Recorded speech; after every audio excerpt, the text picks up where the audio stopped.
Hello student, आज हम कोशिका का पार्ट 2 का वीडियो देखते हैं। जैसा कि आप जानते हैं कि पूरी बॉडी हमारी कोशिकाओं से मिलकर बना हुआ है।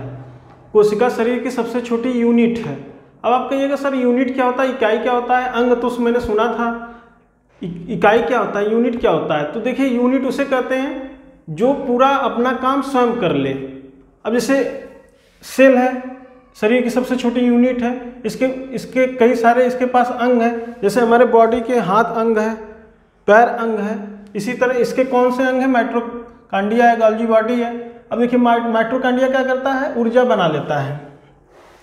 इस ऊर्जा की वजह से ही मैं आपसे बात कर रहा हूँ, चल रहा हूँ, फिर रहा हूँ, बोल रहा हूँ। पावर बनाता है माइटोकॉन्ड्रिया। गोल्गी बॉडी क्या करता है? उस ऊर्जा को पूरे बॉडी में परिवहन करता है, ट्रांसपोर्ट का काम करता है। वैक्यूल्स पानी को स्टोर करता है। जो भी शरीर में पानी है 65% उसको वैक्यूल से स्टोर करके रखता है। सेंट्रोसोम क्या करता है? सेल डिवीजन करता है। सेल डिवीजन का मतलब मैंने बताया था कि जिस एक शक्तिमान रहता है दूसरा शक्तिमान बन जाता है। तो इसका मतलब ये नहीं है कि बीच में से दो शक्तिमान बनते हैं, उसी के जैसा एक और शक्तिमान बन जाता है, फिर उसमें से निकल कर एक और शक्तिमान बन जाता है। इसको बायोलॉजी की भाषा में सेल डिवीजन बोलेंगे। इसी तरह से हमारा सेल डिवीजन होता है। यदि हमारा कोई शरीर का अंग खराब हो जाता है तो उसकी जगह पे सेल डिवीजन होकर नया अंग अपने आप बन जाता है। शरीर में इस स्केलेटन का काम, कंकाल का काम कौन करता है? Endoplasmic reticulum. ये इसको सिकुड़ने नहीं देता है। जैसे शरीर को हमारा कंकाल सिकुड़ने नहीं देता है, इसी तरह कोशिका को सिकुड़ने नहीं देता है एंडोप्लाज्मिक रेटिकुलम। राइबोसोम क्या करता है? राइबोसोम प्रोटीन बनाता है। लाइसोसोम, कोई भी अंग खराब हो गया है, यदि वो खराब पड़ा अंदर रह जाएगा तो शरीर को क्या करेगा? नुकसान करेगा, अंदर घाव बना देगा। तो उसको अपने अंदर ये लाइसोसोम जल अपघटक एंजाइम रखता है, वो उसको छिड़क देगा जिससे वो गल जाएगा, पूरी तरह से गल के बिल्कुल खत्म हो जाएगा।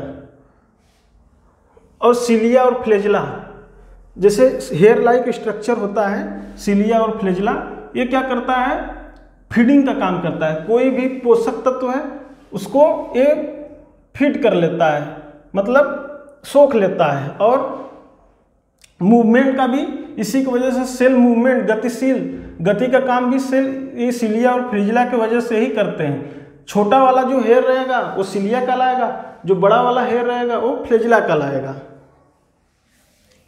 अब देखिए ये सब आपस में टकरा न जाएं, इसके लिए इसमें पानी भरना जरूरी था, तो इसमें पानी भर दिया गया। इसको बायोलॉजी की भाषा में प्रोटोप्लाज्म कहा गया। ये दो प्रकार का है। जो न्यूक्लियस, ये जो न्यूक्लियस है, न्यूक्लियस के बारे में मैं आपको आगे बताता हूँ। मैं आपको पीछे वाले वीडियो में बताया था कि ये सबको ऑर्डर देता है। न्यूक्लियस के अंदर वाले पानी में हम न्यूक्लियोप्लाज्म बोलेंगे। न्यूक्लियस के अंदर वाले पानी को न्यूक्लियोप्लाज्म बोलेंगे और उसके बाहर वाले पानी को साइटोप्लाज्म बोलेंगे। इतना आप याद रखिए। प्रोटोप्लाज्म दो प्रकार का होता है, न्यूक्लियोप्लाज्म और साइटोप्लाज्म। नेक्स्ट देखते हैं। अब देखिए पौधों में, जो हम लोगों में सिर्फ मेम्ब्रेन होता है, लेकिन पौधों में मेम्ब्रेन के अलावा सेल वॉल भी होता है। पौधों के अलावा क्या होता है? पौधों में मेम्ब्रेन के अलावा सेल वॉल होता है। सेल वॉल मेम्ब्रेन के ऊपर रहता है और उसमें सिलिया और फ्लैजेला नहीं रहता है। अगर सेल वॉल आ जाएगा तो सिलिया फ्लैजेला उसमें नहीं रहता। सिलिया और फ्लैजेला सिर्फ एनिमल्स में, हम लोगों में रहता है। पौधों में क्या रहता है? सेल वॉल रहता है। सेल वॉल क्या चीज़ का बना रहता है? सेल्यूलोज का। जैसे सेल्यूलोज क्या है? नोट क्या चीज़ का बना है? सेल्यूलोज का बना हुआ है। जो पेड़ों पे छिलका रहता है, छाला जिसको बोलते हैं, उसको हम उछालते हैं, वो क्या चीज़ का रहता है? सेल्यूलोज का बना रहता है। अब बैक्टीरिया का सेल वॉल क्या चीज़ का बना होता है? वो पेप्टिडोग्लाइकेन का बना रहता है। बैक्टीरिया मतलब जीवाणु, फंगी। अब इसका सेल वॉल क्या चीज़ का बना रहता है? इसका सेल वॉल काइटिन का बना रहता है। इसको याद कर लीजिएगा, एग्जाम में बहुत ज़्यादा पूछता है। अब जिस तरह से न्यूक्लियस सेल में सबसे बड़ा अंग है सेल का, उसी तरह प्लांट के सेल का सबसे बड़ा अंग प्लास्टिड है। लवक इंग्लिश हिंदी में बोलेंगे प्लास्टिड्स। प्लास्टिड्स क्या है? प्लांट में सबसे बड़ा अंग है। अब ये तीन प्रकार का होता है, क्लोरोप्लास्ट, ल्यूकोप्लास्ट, क्रोमोप्लास्ट।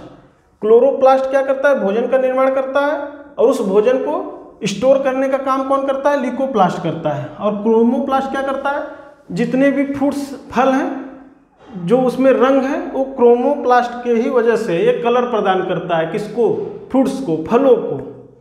नेक्स्ट देखते हैं। अब देखिए कौन कौन से अंग एनिमल में पाया जाता है, कौन कौन से अंग प्लांट में पाया जाता है, कौन कौन से अंग दोनों में पाया जाता है। ये एग्जाम में बहुत पूछता है। ये चार्ट बना हुआ है, इसको आप लोग लर्न कर लीजिएगा अच्छे से। मैं समझा देता हूँ। देखिए एनिमल सेल जो होता है वो छोटा होता है प्लांट की तुलना में, प्लांट का बड़ा होता है। और एनिमल सेल, हम लोगों में जो सेल होता है वो गोल होता है और इसमें चौकोर होता है, स्क्वायर होता है। हम लोगों का जो पानी स्टोर करने का वैक्यूल्स होता है वो छोटा होता है, लेकिन पौधों का जो वैक्यूल्स होता है वो बड़ा होता है हम लोगों की अपेक्षा। हम लोगों में सिलिया पाया जाएगा, फ्लैजेला पाया जाएगा, और उन लोगों में ये सिलिया और फ्लैजेला नहीं पाया जाता, उसके जगह पर सेल वॉल पाया जाता है। हम लोगों में लाइसोसोम पाया जाएगा और उन लोगों में प्लास्टिड जो सबसे बड़ा अंग पढ़ाए थे, और क्लोरोप्लास्ट पाया जाएगा। दोनों किस में पाया जाएगा? देखिए मेम्ब्रेन तो दोनों में ही रहेगा, ये नहीं रहेगा तो अंग इधर उधर हो जाएंगे, झिल्ली इंग्लिश हिंदी में बोलते हैं। माइट्रोकांडिया भी दोनों में है, राइबोसोम एटीएस ये भी दोनों में पाया जाएगा, इंडोप्लाज्मिक रेटिकुलम ये भी दोनों में पाया जाएगा, गोल्जी बॉडी ये भी दोनों में पाया जाएगा, न्यूक्लियस ये भी दोनों में पाया जाएगा, सेंट्रोसोम ये भी दोनों में पाया जाएगा। ये बीच का जो है इसको आप लर्न कर लीजिए, ये दोनों में पाया जाएगा। एग्जाम में कभी कभी पूछ देता है माइट्रोकांड्रिया एनिमल्स में पाया जाता है कि प्लांट में पाया जाता है, याद नहीं करिएगा तो आप लोग कंफ्यूज हो जाइएगा। ऑप्शन में दे देगा दोनों में, सिर्फ एक में, या किसी में नहीं, तो आप कंफ्यूजन में हो जाइएगा। इसको आप अच्छे से लर्न कर लीजिए स्क्रीनशॉट लेकर। अब देखिए मैंने बताया था न्यूक्लियस के बारे में बाद में बताऊंगा। न्यूक्लियस के अंदर गुणसूत्र क्रोमोजोम रहता है। ये क्रोमोजोम बहुत ही इंपॉर्टेंट है। जो मनुष्य ह्यूमन का बॉडी बना है, सबसे बड़ी भूमिका इस क्रोमोजोम की ही है। क्रोमोजोम न्यूक्लियस के अंदर होता है, ये 46 संख्या में होता है और जोड़े में 23 होता है। मेल में 46 होता है और फीमेल में भी 46 होता है, लेकिन इसके 2 क्रोमोजोम में अंतर होता है, जिसके वजह से महिलाओं के कुछ अंग और पुरुषों के कुछ अंग में अंतर आ जाता है, सिर्फ इन्हीं दोनों क्रोमोजोम की वजह से।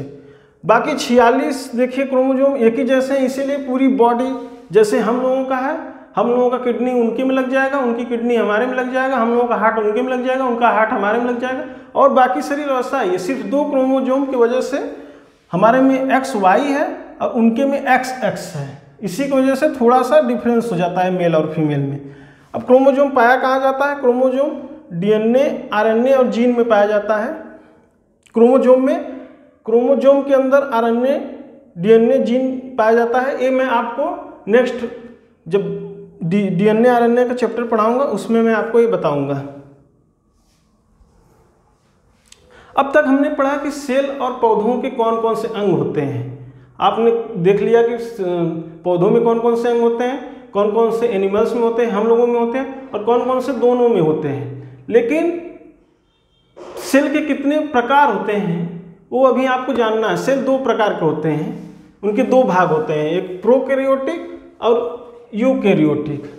अब प्रोकैरियोटिक ये मान के चलिए कि जो दिखते ही नहीं है, जो आपके खुली आंख से या नेक्ड नंगी आंख से आप नहीं देख सकते, वैसे जीवों को जो आप नंगी आंख से नेक्ड आई से नहीं देख सकते वो प्रोकैरियोटिक में आ जाएंगे, और जिनको आप नेक्ड आंख से देख सकते हैं, नंगी आंख से देख सकते हैं, वो यूकैरियोटिक में आ जाएंगे। देखिए यूकैरियोटिक में एनिमल है और प्लांट है। प्रोकैरियोटिक में कौन आ जाता है? बैक्टीरिया आ जाते हैं, वायरस आ जाते हैं। कोरोना वायरस देखिए दिखता है? नहीं दिखता है, तो किस में आएगा? प्रोकैरियोटिक में। हम लोग दिखते हैं, पौधे दिखते हैं, वो किस में आएंगे? यूकैरियोटिक में। अब रिप्रोडक्शन किसका ज़्यादा होगा? तो देखिए उन लोगों में अंग कम होता है, माइट्रोकांडिया और 1-2 अंग बस होते हैं उसके अंदर, तो उनको बनने में ज़्यादा समय नहीं लगेगा, तो जल्दी जल्दी बनेंगे। और हम लोगों में बहुत सारा अंग होता है, जिसकी वजह से हम लोग थोड़ा लेट बनते हैं। तो रिप्रोडक्शन किस में फास्ट होगा? यदि कोई पूछता है तो आप बोलेंगे प्रोकैरियोटिक में। वायरस, बैक्टीरिया ये सब प्रोकैरियोटिक है। अब देखिए प्रोकैरियोटिक में कौन कौन आ जाएगा और क्या क्या होगा, यूकैरियोटिक में क्या क्या होगा। प्रोकैरियोटिक जो है वो स्मॉल होता है, और यूकैरियोटिक पौधों वाला और एनिमल्स वाला सेल जो है वो बड़ा होता है।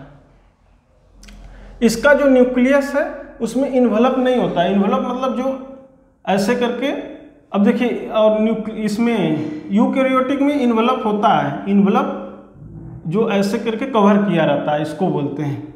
और इसमें इन्वलप नहीं होता है, इसलिए लिखा है नो इन्वलप्स ऑन न्यूक्लियस, और इसमें इन्वलप होता है इसलिए इन्वलप ऑन न्यूक्लियस।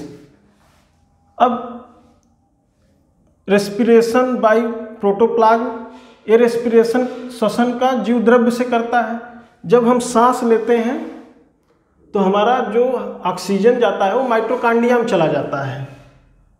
हम लोग श्वसन माइटोकांड्रिया से करते हैं और ये लोग श्वसन इन जीव द्रव्य से करते हैं, प्रोटोप्लाज्म से। इसको लर्न करिएगा। जो ऑक्सीजन इनका जाता है, इनका डायरेक्ट चला जाता है जीव द्रव्य प्रोटोप्लाज्म में, और यूकैरियोटिक वालों का जाता है माइटोकांड्रिया में। इसको दिमाग में फिट करके रखिएगा। फोटोसिंथेसिस दोनों में होता है।